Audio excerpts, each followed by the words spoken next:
बिस्मिल्लाहिर्रहमानिर्रहीम अस्सलाम वालेकुम। आज हम डिस्कस करने जा रहे हैं cytoplasm and genetic material in bacteria. इसकी स्ट्रक्चर हम देखेंगे, कंपोनेंट देखेंगे और उसका फंक्शन देखेंगे। तो सबसे पहले हम साइटोप्लाज्मिक कंपोजिशन देखते हैं। तो साइटोप्लाज्म के अंदर डिज़ोल्व सब्सटेंस होती हैं और लार्ज स्ट्रक्चर होती है। जिस तरह से सबसे पहले अगर हम देखें तो न्यूक्लियोइड न्यूक्लियोइड सेल के अंदर वो जगह है जहाँ पर डीएनए होता है। अगर हम यहाँ पे स्ट्रक्चर में देखें तो आपको ये डीएनए नज़र आ रहा है और ये जिस जगह पर है उस जगह को हम कहते हैं न्यूक्लियोइड। ठीक है, जहाँ पर इसका डीएनए होगा उसको हम न्यूक्लियोइड कहते हैं। इसके बाद है राइबोसोम।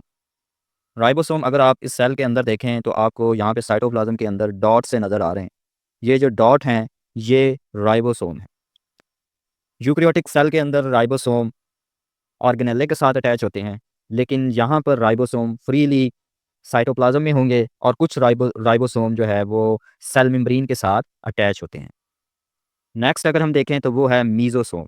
मीजोसोम क्या है? मीजोसोम कहते हैं सेल मेम्ब्रेन जब अंदर की तरफ इन्वेजिनेट करती है तो एक स्ट्रक्चर बनती है, उसको हम कहते हैं मीजोसोम। ये मेटाबॉलिक रिएक्शन को कंट्रोल करती है। मेटाबॉलिक रिएक्शन को ये कंट्रोल करती है। बैक्टीरियल सेल के अंदर साइटोस्केलेटन नहीं होता। साइटोस्केलेटन नहीं होता और ना ही बैक्टीरियल सेल के अंदर मेम्ब्रेन बॉन्डेड ऑर्गेनेले होते हैं। अगर आप यहाँ पे इस बैक्टीरियल सेल को देखें तो इसके अंदर आपको कोई भी मेम्ब्रेन बॉन्डेड ऑर्गेनेले नज़र नहीं आएगा। अब जो बैक्टीरियल सेल के साइटोप्लाज्म के अंदर चीज़ें हैं उसको हम वन बाय वन डिस्कस करते हैं। सबसे पहले है bacterial ribosome, freely dispersed in cytoplasm. तो ये साइटोप्लाज्म के अंदर फ्रीली डिस्पर्स होता है। यहाँ पे आपको डॉट नज़र आ रहे होंगे, तो ये सारे राइबोसोम हैं और कुछ लूजली अटैच्ड होते हैं प्लाज्मा मेम्ब्रेन के साथ। कुछ राइबोसोम फ्रीली हैं साइटोप्लाज्म के अंदर और कुछ प्लाज्मा मेम्ब्रेन के साथ फ्रीली लूजली अटैच्ड होते हैं। इसके बाद जो यूकेरियोटिक राइबोसोम होता है वो प्रोकैरियोटिक राइबोसोम से बड़ा होता है। यानी कि जो बैक्टीरियल राइबोसोम है वो यूकेरियोटिक राइबोसोम से स्मॉलर होता है। अगर हम इसकी सेडिमेंटेशन वैल्यू देखें तो जो बैक्टीरियल राइबोसोम है उसकी सेडिमेंटेशन वैल्यू 17s है, जिसमें जो लार्जर सब यूनिट है वो 15s का है, 50s का, और जो स्मॉलर सब यूनिट है वो 30s का है। इसको हम कहते हैं सेडिमेंटेशन वैल्यू। एस जो है ये इसका यूनिट है सेडिमेंटेशन वैल्यू का और इसको सोवेडबर्ग कहते हैं। Next nucleoid. न्यूक्लियोइड क्या है? Irregular shape dense region in centre of cytoplasm. तो सेंटर ऑफ साइटोप्लाज्म के अंदर एक डेंस रीजन है, उसको हम क्या कहते हैं? न्यूक्लियोइड कहते हैं। जिनके पास क्या होता है और इसके पास क्या होता है? Single circular double standard DNA होता है इस जगह पर जहाँ पे न्यूक्लियोइड होता है। अगर हम बैक्टीरियल डीएनए में देखें तो बैक्टीरियल डीएनए के पास हिस्टोन प्रोटीन नहीं होती, लेकिन यूकेरियोटिक डीएनए के पास हिस्टोन प्रोटीन होती है। तो ये एक डिफरेंस है बैक्टीरियल सेल के अंदर। ये बैक्टीरियल सेल के अंदर जो डीएनए होता है उसके पास हिस्टोन प्रोटीन नहीं होती। Sometime refer to as bacterial chromosome. तो इस सर्कुलर डीएनए को समटाइम हम क्या कह देते हैं? Bacterial chromosome. Next plasmid. जिस तरह इनकी बॉडी के पास न्यूक्लियोइड जहाँ पे रीजन है वहाँ पर सर्कुलर डीएनए होता है, इसी के साथ साथ एक इसके पास एक्स्ट्रा क्रोमोसोमल डीएनए मॉलिक्यूल होता है। यानी कि वो क्रोमोसोम नहीं बनाता, वो सिर्फ डीएनए होता है। उसको हम क्या कहते हैं? प्लाज्मिड कहते हैं और उसको हम एक्स्ट्रा क्रोमोसोमल डीएनए मॉलिक्यूल कहेंगे। इसका काम क्या होता है? ये सेल्फ रेप्लिकेटिंग होता है। जो प्लाज्मिड है ये सेल्फ रेप्लिकेटिंग है और इसके साथ ये रेप्लिकेट इंडिपेंडेंटली करता है और इसका कोई भी डिपेंडेंस नहीं है बैक्टीरियल क्रोमोसोम के साथ।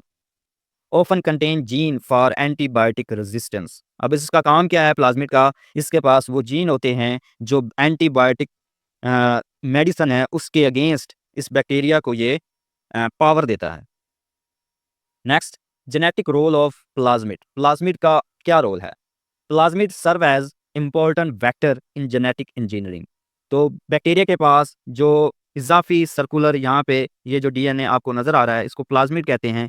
ये जेनेटिक इंजीनियरिंग में यूज़ होता है एज अ वेक्टर। वेक्टर क्या होते हैं? वेक्टर कहते हैं वो सब्सटेंस जो जेनेटिक मटेरियल को जेनेटिक मटेरियल को एक ऑर्गेनिज्म से एक ऑर्गेनिज्म से दूसरे ऑर्गेनिज्म में ट्रांसफर करता है, उसको हम कहते हैं वेक्टर। ठीक है, use to carry selected gene to bacteria. अब ये देखें, ये हम प्लाज्मिड किस लिए यूज करते हैं कि जिस जीन की हमने बहुत ज़्यादा कॉपीज बनानी है, उस जीन को प्लाज्मिड के अंदर इंसर्ट करके फिर उस प्लाज्मिड को बैक्टीरिया के अंदर इंजेक्ट किया जाता है। उसके बाद क्या होता है, उसके बाद क्लोनिंग का प्रोसेस शुरू हो जाता है, क्योंकि बैक्टीरिया ने डिवाइड करना है। तो एक सेल से दो सेल बनेंगे, तो जो हमने एक जीन इंसर्ट किया था वो दो बन गए। इसी तरह जब ये दोनों डिवाइड करेंगे तो ये दो सौ क्या बन जाएंगे, चार बन जाएंगे। तो इसी तरह हमारा जो जीन एक था उसकी कॉपीज़ कितनी बन जाएंगी, फोर कॉपीज़ बन जाएंगी। तो इस तरह से ये क्लोनिंग का प्रोसेस चलता रहता है। और इसके साथ साथ जब हमने जीन की कॉपीज़ ज़्यादा बना ली, अब उस जीन को एक्सप्रेस करना है। जब जीन एक्सप्रेस करते हैं तो क्या बनती है, स्पेसिफिक प्रोटीन बनती है। फॉर एग्जांपल, हमने इंसुलिन बनानी है बैक्टीरिया के अंदर, तो बैक्टीरिया के प्लाज्मिड के अंदर हमने इंसुलिन का जीन इंसर्ट करना है। फिर वो जीन जब बैक्टीरिया के अंदर जाएगा तो वहाँ पे वो एक्सप्रेस करेगा, और एक्सप्रेस करने से इंसुलिन जो है वो जनरेट करेगा, और फिर हम वो इंसुलिन बैक्टीरिया से कलेक्ट कर लेंगे और फिर उसको हम एज अ मेडिसिन के तौर पर इस्तेमाल करेंगे। तो ये था आज का हमारा topic, cytoplasmic component of bacterial cell. उम्मीद है ये लेक्चर आपको समझ आया होगा। अगर आपको ये वीडियो अच्छी लगे तो आपने इसको लाइक करना है, हमारे चैनल को सब्सक्राइब करना है, और इस लेक्चर को अपने दोस्तों के साथ शेयर करना है।